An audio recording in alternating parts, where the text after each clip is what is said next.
What about the U.S.?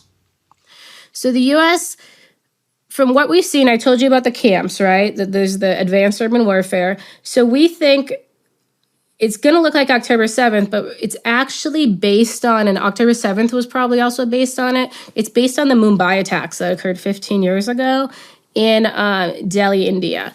And we believe this for multiple reasons. What happened there? Before we dig into that. Yeah, we talked about this, I think it was my first episode. It was basically a terrorist group, Lashkar-e-Taiba. They did a number, it's called swarming attacks. They did a number of attacks into Delhi, at a hotel, the Taj Mahal, I believe it was called, at like basically the train station, etc.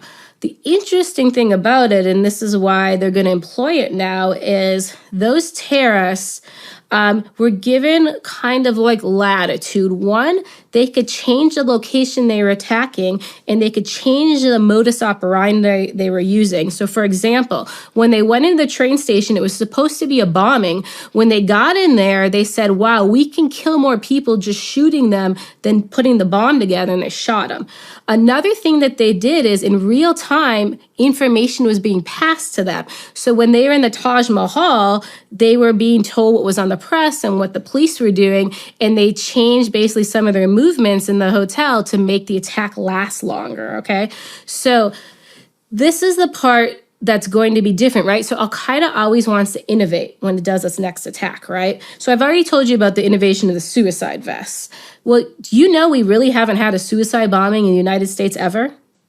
There's the Nashville guy who did the strange, blew himself up in the car early in the morning when no one was around. That's kind of it. The AT&T building? Yep. So we have not had a man walk up to a building with a suicide vest on in the United States. Americans don't understand this. Al-Qaeda knows this, right? So this is new and innovative, especially now. You don't have to walk upside of the building. You can walk in the building because of the advancement of the vest. The other thing is, in the United States, we haven't had Fideian attackers. Do you know what this is? I mean, you'll know when I explain it. If you fought in, like, I don't know, Ramadi, Fallujah, you've seen these. So the concept is the terrorist fights to the death. So he's not exactly a suicide bomber, but he will fight till either all of us are dead or all of his people are dead, right? So this can go on for multiple days, like the plan was for Mumbai, for example. So we think it's going to be a swarming attack, right? Multiple different attacks at one time across multiple cities. We think there will be suicide bombings just because some of the attackers went through suicide bomber training and they have these vests, right? And then we think there's these Fideian attackers who will carry on until they're killed. The Fideian matters, right? I was watching, I want to say it was like 8 months ago. Let me just rephrase that. So these guys are trained, and we already overlaid the video of their training, and they are going to fight until they're killed. Yes. There's no stopping them. Exactly. And that matters, right? So I was watching this video, and it was a suicide bombing in Kabul years ago. And it was, the bomber blew up, okay? And then everyone starts moving in, the first responders move in, right? And then another guy walks in and blows up. We know this is a tactic, right? But if Americans don't understand this as a tactic and don't understand these attackers are going to fight to the death, think about that. So battle's going on, the attacker surrenders, right? He might have the suicide vest. We let our guard down. That man came to die, right? He's going to fight till he dies or you dies. So we can't let our guards down. And they know our weakness, right? So we have to be very careful that we don't have more people die in these second and third order effects of not knowing their intent. What kind of places do you think they're going to target?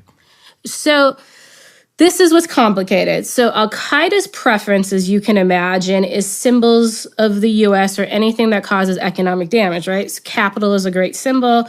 Capitol was actually in, I think the Capitol is, a lot of people are targeting it, but the Capitol was in their propaganda just as 9/11 when they were memorializing 9/11, right? So the Capitol matters.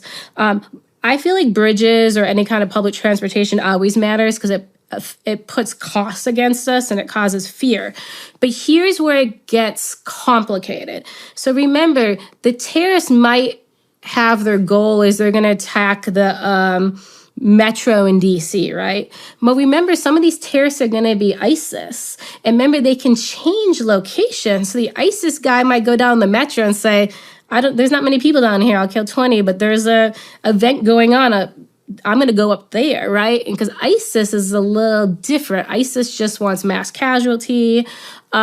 So it's going to be interesting how it works with terrorists that came from different backgrounds and when they get choice. So some of these terrorist organizations are looking for very strategic stuff like U.S. Capitol, basically U.S. governmental infrastructure and in elites. And then on the other hand, you have what I'm used to seeing when we were over there. They just look for the easiest, biggest target because they want to kill the most amount of people in the quickest amount of time and get the most press out of it. Yep. And so that would lead me to believe universities, churches, stadiums, farmers markets, those type of things. How many people, how many fighters do you think we can expect in each attack? Well, the 1,000 is all of them. So we're calling it's an Al-Qaeda planned attack, but within those 1,000 terrorists, some of them are ISIS because they want ISIS to be blamed. We have a theory on it. I hate to throw out theories. We think the actual It's the first time I think you've ever thrown out a theory. I know. I just then people are like, she's crazy. I think the more of the fighter types are going to be ISIS because then if they're caught, then they talk, I'm ISIS. I think more of the suicide bombers are going to be Al-Qaeda. Will these attacks do you think these attacks will happen simultaneously throughout the United States? Or will they be one day here, next day here, another one over here next week? So they want them coordinated. I don't know if coordinated means all at the same time or if coordinated means we do it Monday, we do it Tuesday, we do it Wednesday, we do it Thursday, we do it Friday, just do 5 straight days. But they want it coordinated. What's coordinated mean? And the other argument we have, does coordinated also mean U.S. and Europe at the same time? And is Europe all coordinated at the same time? So when they say coordinated, we don't know exactly what that means. So they could also be U.S. and Europe at the same time,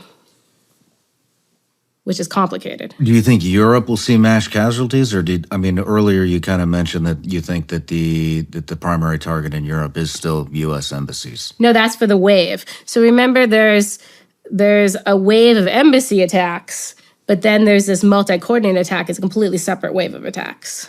So they're going to get the same October 7th attack in Europe as we're getting in the U.S., as planned right now anyway. And they also, 1,000 terrorists were supposedly trained for the U.S. and deployed, and 1,000 were supposedly trained for the Europe attack and deployed. The embassy plots are completely different with completely different trained terrorists. Man, why haven't they hit yet? Because the training takes the time. So for they're Israel... Here. They're here, though. Supposedly, yeah. Okay, they got here. Let me ask, how long have they been here? I'm not sure, but if we just do math quick, okay? Israel, they trained 500 terrorists, right? They got a longer timeline, but they were planning to train 500 in 3 months, right? 2 months. So they were going to train 500 in 2 months for Israel. So for Israel, they did it really quick, but it would have been half-assed. They luckily ended up with 1.5 years. But then remember, I told you they had to train 10,000 for Syria. And I think that gets completely ignored, okay? So they have this huge number, and we just saw what the effect of it, right? So the 10,000 for Syria, and some went to Iraq, became the priority. And then we think the homeland attackers were in there. And then that's training's done too, if that makes sense. So they are training for multiple phases at the same time. So it takes time to get through all the training. Man, this stuff scares the shit out of me.